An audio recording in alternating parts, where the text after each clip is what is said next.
ربانہ میں ایادہ بود عہد، ایادہ بود عہد یعنی بات کو دوبارہ لٹایا گیا ہے، بات کو دوبارہ لٹایا گیا۔ ہاں لٹایا گیا ہے۔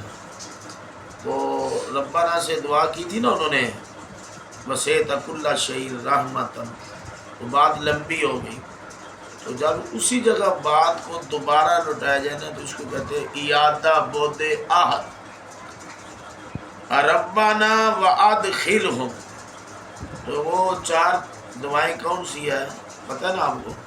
کون سی دعائیں ہیں؟ مغفرت پہلی کیا ہے؟ یہ جی دوسرا حفاظت از عذاب اکبر اکبر، اصغر اصغر اور اکبر۔ عذاب اصغر یہ ہے نا میدان محشر میں جو ہولناکی ہے، اور تیسرا عذاب اکبر یعنی جہنم کا عذاب، اور چوتھا داخلہ جنت۔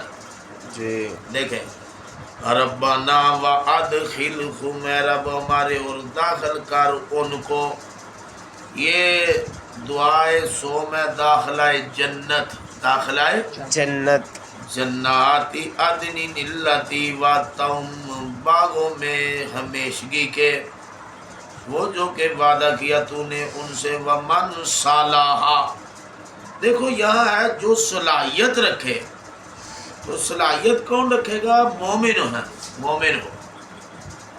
تو ایک آدمی جنت جانے کی صلاحیت نہیں رکھتا تو وہ آگے درجوں میں، درجوں کی بات تو نہیں نا اس سے ہو سکتی، فلاں درجے میں اس کو لے پہنچا دے، تو یہ جنت جانے کی صلاحیت یعنی ایمان والا ہو ہے، وہ کیا ہے؟ ایمان والا۔ اگر ایمان والا نہیں نا تو پتہ ہے نا کہ ابراہیم علیہ السلام کا باپ مشرک تھا، تو اب باپ میں صلاحیت نہیں ہے جنت کی، تو وہ درجے میں کیسے جائے؟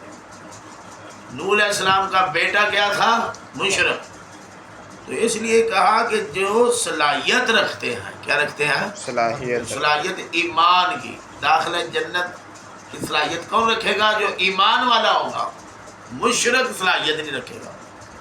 وَمَنْ صَلَحَ مِنْ آبَائِهِمْ، جو صلاحیت رکھتے ہیں ان کے باپوں سے، وَأَزْوَاجِهِمْ، اور ان کی بیویوں سے، وَذُرِّيَّاتِهِمْ، اور ان کی اولادوں سے۔ یہ دیکھو سورۃ طور کی آیت ہے، یہ نیچے دھیان سے دیکھو جو بارتے ہیں، وَالَّذِينَ آمَنُوا، وہ لوگ جو ایمان لائے، وَاتَّبَعَتْهُمْ ذُرِّيَّتُهُمْ، اور پیروی کی ان کی اولاد نے، پیچھے چلے ان کی اولاد۔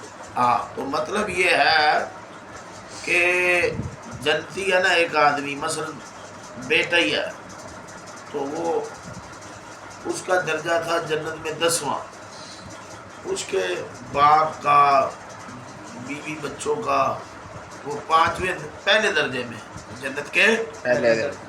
تو اب یہ ہوگا کہ اللہ تعالیٰ یہ نہیں کرے گا کہ نیچے والوں کو، اوپر والوں کو 5 درجے نیچے لے آئے اوپر والے کو، اور نیچے والے کو 5 درجے اوپر لے جائے، تو سمجھ آ رہی نا کہ اگر ان کے 5 درجے بڑھانے ہیں تو اوپر والے کے 5 درجے گھٹائے جائیں، یہ نہیں کیا جائے گا، بلکہ ان کو اللہ اپنی رحمت سے اٹھائے گا اور 10ویں درجے پہ پہنچا دے گا۔ کیا کرے گا؟ ہاں، تو جو بھی صلاحیت رکھتے ہیں، یہ تائید قرآن سے ہوگی نا کہ ان کی اولاد جنہوں نے ان کی پیروی کی، سمجھ آ گئی نا، یا اس طرح یہ خود جو ہے نا بڑے درجے کا ہے، باپ کو وہ درجہ حاصل نہیں کہ بیٹا عالم فاضل ہے، حافظ ہے، باپ کو یہ چیزیں اس نے حاصل نہیں کریں، ایمان والا تھا، نیک تھا، تو اس کو بھی بیٹے کے درجے میں پہنچا دیا جائے گا، ہے اس کی بیوی کو، اس طرح اولاد کو۔ فرمایا من آبائہم، آبائہم ان کے باپوں سے، وازواجہم اور ان کی بیویوں سے۔ دیکھو نا ایمان والی جو عورت ہوتی ہے نا، جو آدمی کی عقد میں ہو تو اس کو جنت میں وہ درجہ مل جاتا ہے، خامد والا، اس کے ساتھ جو رہنا ہے، وذریاتہم اور ان کی اولاد سے۔ سمجھ آئی نا بات کی؟ انکا انت العزیز، دیکھو نا یہ نیچے عزیز کے نیچے کیا لکھا ہوا ہے کہ بے شک تو یعنی تو ہی ہے زبردست، یعنی کسی کو تابع کسی کو مطبوع بنا کرتا حل کر سکتا ہے، الحکیم حکمت والا ہے۔ دیکھو نا اللہ تعالیٰ عزیز ہے نا، وہ سنو اللہ بغیر تابع کیے کے بھی تو وہ درجے میں پہنچا سکتا ہے، بغیر کسی کے تابع کیے، جنت میں لیکن اللہ کی حکمت ہے کہ وہ کسی کو تابع بناتا ہے، کسی کو متبوع، کسی کو تابع کسی کو مطبوع۔ کوئی، یعنی کہ وہ 10ویں درجے میں تھا یہ تو متبوع ہو گیا، تو جو نیچے پہلے درجے میں ان کو تابع کر کے 10ویں درجے میں پہنچا دی، تو تابع کے بغیر بھی اللہ شروع میں 10ویں درجے میں پہنچا سکتا تھا، زبردست ہے، مانے غور کرو کیا ہے بولو، زبردست لیکن اس کی حکمت ہے کہ کسی کو تابع کرتا ہے کسی کو مطبوع۔ سمجھ آ رہی نا ترجمے کی، واقعی السیئات، یہ پنکھا بند کرنا، اور بچا ان کو برائیوں سے، یہ ذرا معنی سمجھنا ہے،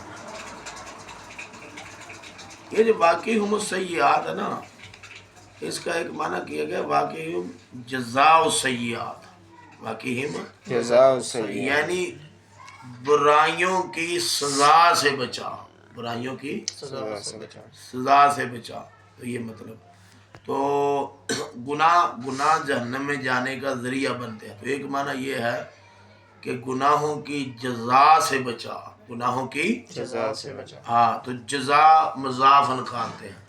حسین علی صاحب نے معنی کیا ہے بچا ان کو، یعنی برائیوں سے بچا، برائیوں سے سرے سے، ایک طرف برائیوں کی جزا سے بچا، ایک ہے کہ مضاف نہ نکالے سیدھا برائیوں سے بچا، کیونکہ یہ برائیاں جہنم میں جانے کا کیا بنتی ہیں، سبب۔ اور یہ معنی بھی ہے واقعی السیئات سے میدان محشر کی ہولناکیاں، پریشانیاں، تو یہ عذاب اصغر، عذاب اصغر اصغر سے نجات، تو یہ دیکھو نا فرشتوں نے کتنی قیمتی دعائیں ملتی ہیں اس کو جو دعوے کو مان کر اس کے پیچھے لگ جاتا ہے، دعوے کو مان کر پیچھے لگ جائے۔ ومن تک السیئات، اور جس کو تو نے بچا لیا، ایک ہے گناہوں کی جزا سے، گناہوں کی جزا سے ہاں، تو پھر اس کا آخرت کے ساتھ تعلق ہو جائے گا، تو تو نے اس پہ رحم کر دیا، تو نے گناہوں کی جزا سزا سے بچا لیا، یا جس کو تو نے گناہوں سے بچا لیا، یعنی یوم دن اس دنیا میں، اگر جزا و سیئات نکالیں تو پھر فی الآخرت، کیونکہ معافی تو آخرت میں ہوگی نا، اور سمجھ آئی نا، جزا کا دن تو وہ ہے، اگر جزا مقدر نہیں نکالتے سیدھا سیئات